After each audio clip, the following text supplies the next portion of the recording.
completely not warmed up. We're going to try this trend. Well, I'm going to do a couple progressions into it, but I keep getting tagged in this thing. It's where people will like do a snatch. Oof. They'll start here from a snatch. We have the bar here, and they'll like jump. Wow. Made my knee crack. That's interesting. I have to feel it out, but yeah, I'm gonna give it a try, see if it's as hard as people make it seem to be. I guess the natural next progression would be like something like this.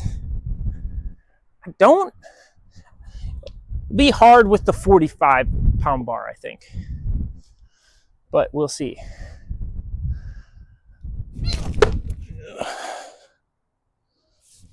Interesting. Natural progression, weight-wise, would be my 15-pound axle bar.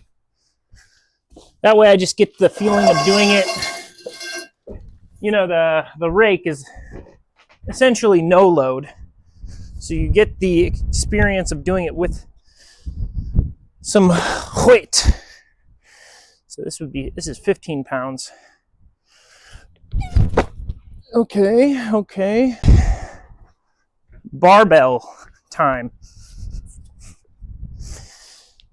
I mean, 30 pounds heavier, but let's see. Nope. Decided I'm only going to attempt this max 3 times just because I am always short on time on Tuesdays. So I'm not going to, it's fun, but I don't want to, waste valuable time I could be doing actual training on this. Okay.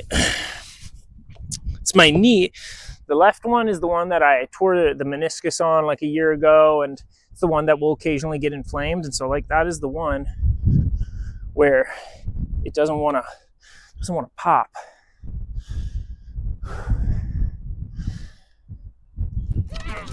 Oh, that was closer.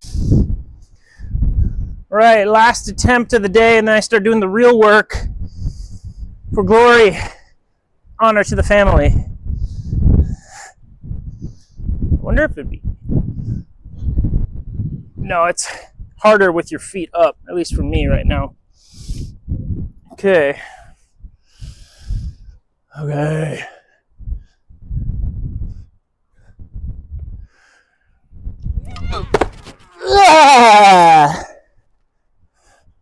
I feel like I should throw some weight on just so I can say I did more than everybody else on the internet to set an internet world record.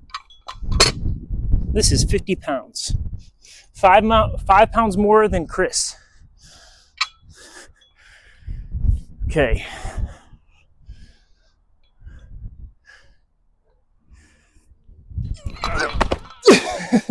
Fuck it, Chris.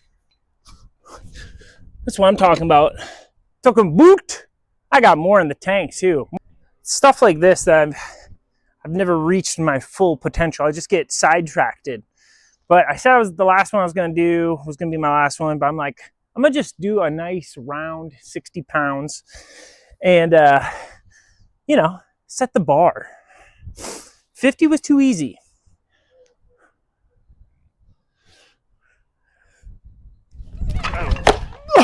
That was easier. That was easier, dude. Yeah. All right, what we got going on today are some hip snatches. It's going to kind of go by feel. Yesterday's workout was complete and utter horse crap. Feeling better today. And the reason why the workout yesterday was horse crap wasn't necessarily because the numbers. It was just like definitely mentally, I'm in this phase of like, can I do it? Can I execute? Am I capable? And, frankly, you just got to wrestle with those beforehand so that when the time comes, you don't have to think about it.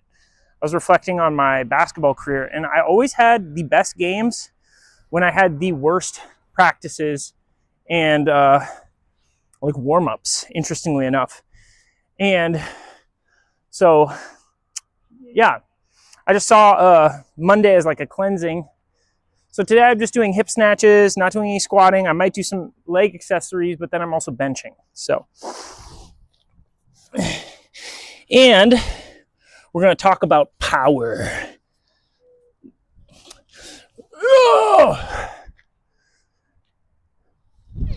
Oh yeah.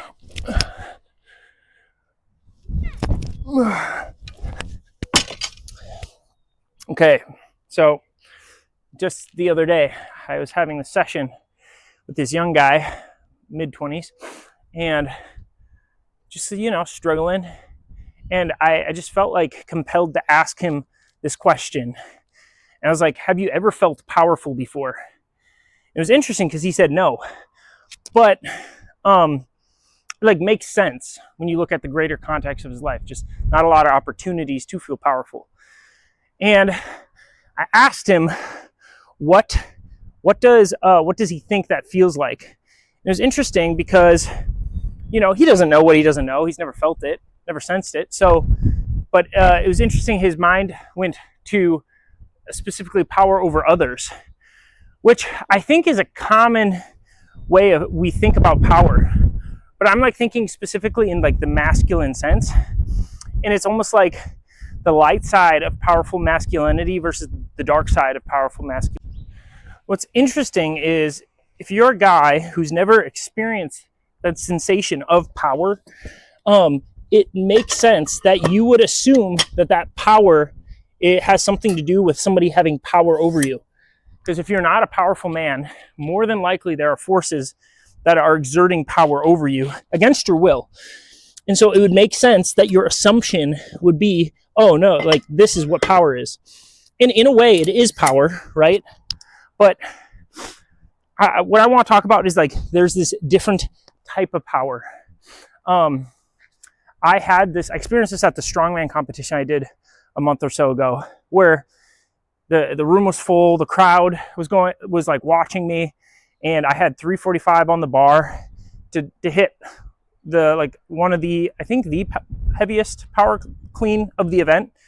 And I'm going from last place to I think third place or something like that after that event.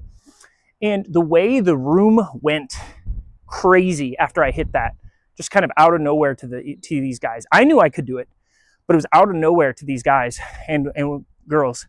And the sensation that I experienced, just complete and total tingling, and it was euphoric. And also it was I felt so embodied in who I was.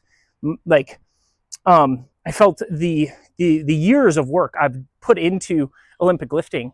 It was there was a culmination moment, and in that it was I truly felt powerful. And it wasn't power over others, it was actually power over myself, which it is amazing, it's incredible. But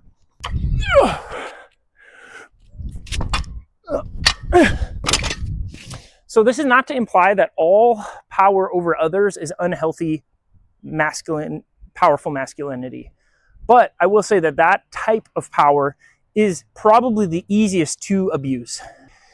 I also believe that, and disclaimer, I am just starting to workshop this idea in my head as of yesterday morning. But another aspect of this is I'm not convinced that a man can truly wield power well over others until he learns to wield power over himself. And honestly, this is an idea. That concept, I think, is seen and it's talked about, maybe not in this way, but it's this idea is present in culture at large. And but yeah, another component of this, right? A key, most guys want to mate, a partner, and the way that you attract a partner. So there's the red pill circles where it's oh, you have to have the car, you have to have the height, you have to have this, that, X, Y, and Z, which is interesting because they don't really preach. I mean, some of them do, but for the most part, it doesn't seem like they preach learning power over yourself, but it's more about by exerting power over others, you find the power over yourself, which is, it's backwards and it's inverted. But when you learn to exert power over yourself and in your own life, so like directly, it actually allows a woman to look at you and be like, that is a safe place to create a home, to find a mate. And so just, reflecting on my own life, like, I think that was a huge part in what attracted my wife to me, was the fact that, and don't get me wrong, I was definitely not doing this perfectly at the time. I probably never will. It's a continual process, kind of auditing how you're doing. But it's learning to practice this power in my own life. So like, this is physical health, career goals, which I was not a master by any means at that time. I think spiritual health, especially if your wife and you need to be aligned spiritually.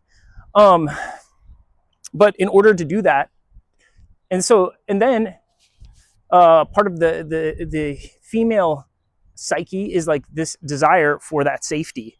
And the women that feel the safest are with the men who can wield that power well over themselves first, because then the wife knows, like, oh, that will be a safe place.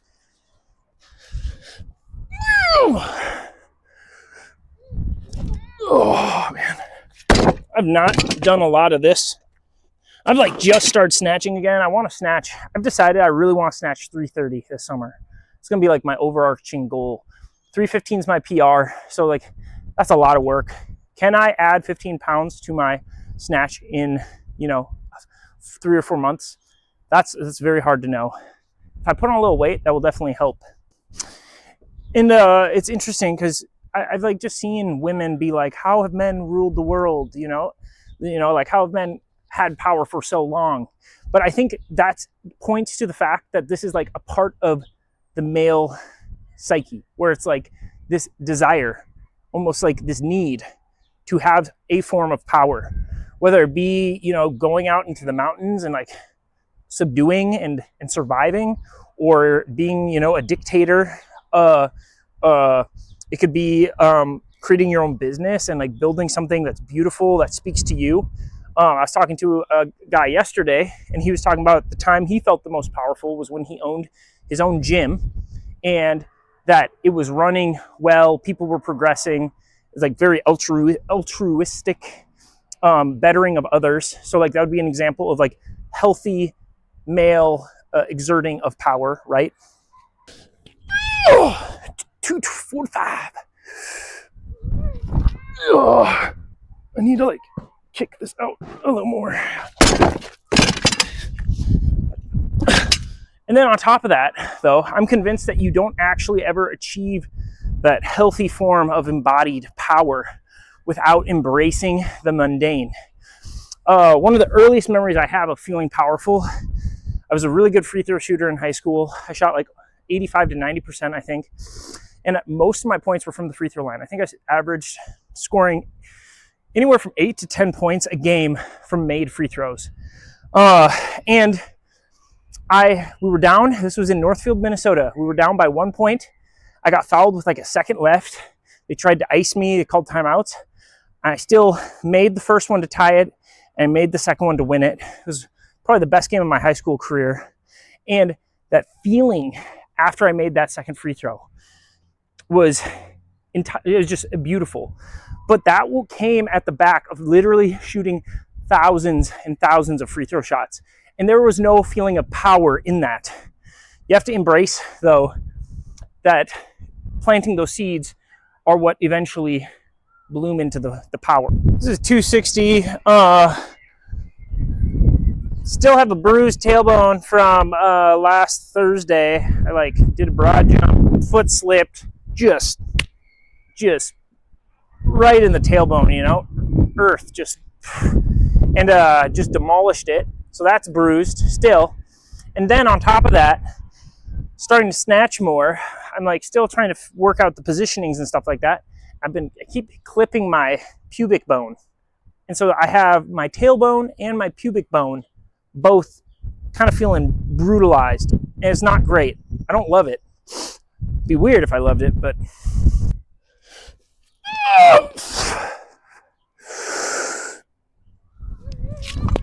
yeah, that's it. And that'll be my last lift because now I got to move on to bench.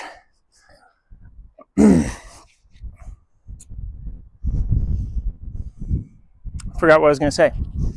I think this is, I mean, and when you start looking at men as having this need for power, and you first have to understand this is not an inherently bad thing. Just like people need to drink water, it's like there's something in us that if that power is not achieved, then there's the mental health crisis, there is the depression, there's like all these different things that come out of that. And I mean, I've seen this just with my own work, working a lot with guys who do deal with depression. It's like this, I heard this one guy describe it as there's this learned hopelessness. And so that's why I think men also are more likely to be scammed by these different like red pill guys and lifestyle gurus, where it's like, oh, you achieve power essentially by faking it till you make it, you know, and then you get this validation of the women and the money. But in reality, that moment I had making that clean, I didn't need the crowd, even though the crowd did enhance it. Like there was something about it just feeling so capable, and it's powerful. And I think another problem, it's like part of the zeitgeist of males currently is like there's this idea where it's like I have to achieve this power as fast as possible, and in doing that they skip all the steps. I think that's why guys are more likely to, you know, hop on steroids and do experimental drugs. That's why they'll do more risks. It's like this idea where they like this thing has to be achieved quickly. This is my first set at 225. I'm supposed to do a 5x5. I've not warmed up a lot, so we'll see how this goes.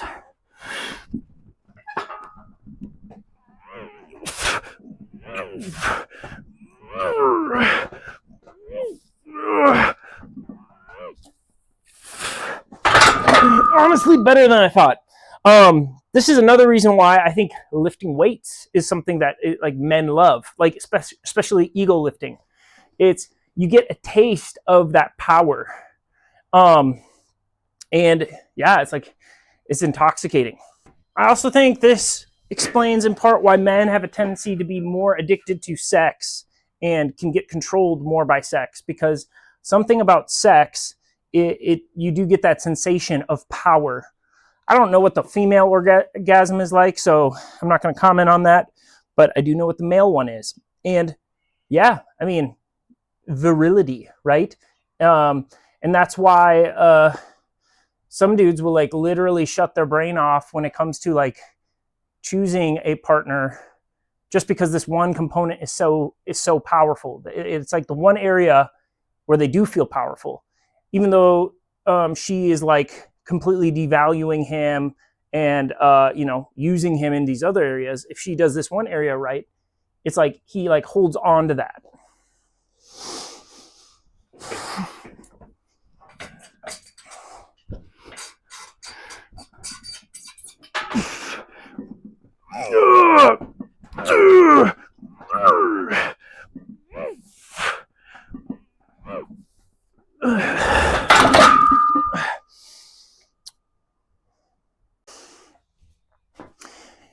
Anyways, this will probably be the last part of the video. This would be kind of like what I want to leave you with. If you're a dude specifically, is the question would be, when was the last time I felt any sort of power? And this could be the bad type or the good type, right? And then, I mean, don't go down that path with the bad. Like that is literally a huge problem in our world today. Like people want to yell about politics, blah, blah, blah. It's like a lot of it is just dudes that love unhealthy masculine power.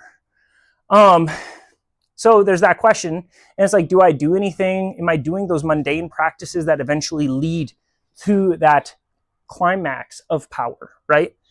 And then once you are able to do that internally, then I think that would be the time when it's like, okay, well, how do I use this for others? And so something I'm realizing as I age, I'm almost 31. I'm not that old, but I'm aging. And I got like 4 years until I become technically, like 4 or 5 years till I become technically middle-aged, right? Which is crazy to say. But the power shifts. And so it's like you gain wisdom and you lessons and you do things in these younger years so that then as you get older, you can healthily use your power to help others. So like whether that be teaching or coaching or mentoring or, being a service to others. So watch this bench.